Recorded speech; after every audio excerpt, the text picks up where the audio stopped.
Сәлем баршаңызға. Әлемнің көптеген бөліктерінде көрнекті тағам болған, сонымен қатар таңертеңнен бастап маңызды саналатын қолдан жасалған батон нан дайындаймыз. Видеоны соңына дейін қарап, рецепті ұнаса лайк басып, каналыма тіркелуді ұмытпаймыз. Ендеше бастаймыз. Ең алдымен үлкендеу ыдысқа жылы суымызды және жылы сүтімізді, қантты, тұзымызды қосып ерітіп аламыз.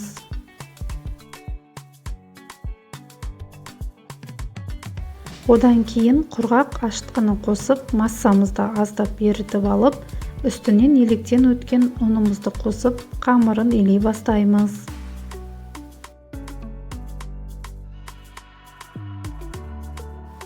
Соңынан сұйық майымызды қосып, қамырға жақсылап сіңдіріп 8 минут аралықта илеп аламыз. Нәтижесінде сізде жұп-жұмсақ қамыр шығады. Қамырдың бетін жауып, көтерілгенше 1,5 сағатқа жылы жерге қоямыз. Осы аралықта менде жеткілікті уақыт болғандықтан, әдеттегідей тоқымамды тоқи салайын дедім. Келесі видеомда не тоқығанымды көрсететін боламын. Қамырымыз көтеріліп дайын тұр. Өте жұмсақ, сонымен қатар қолға жабыспайтын қамыр шыққан. Қамырдың шетінен үзіп алып, домалақтап, нанның формасын жасайтын боламыз. Бірден пергамент төселген табамызға арасын алшақтау етіп орналастырамыз. Нандардың үстінен аздап басып алып, бетін жауып, жылы жерде 30 минут расстойкаға қоямыз. Уақыты жетіп ашып қарасаңыз, 2 есе ұлғайып нанымыз пісуге дайын тұр.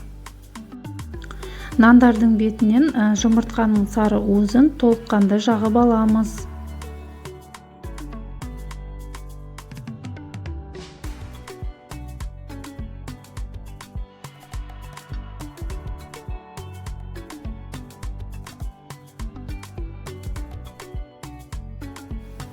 Бетіне әрлеу үшін пістенің дәнін себеміз.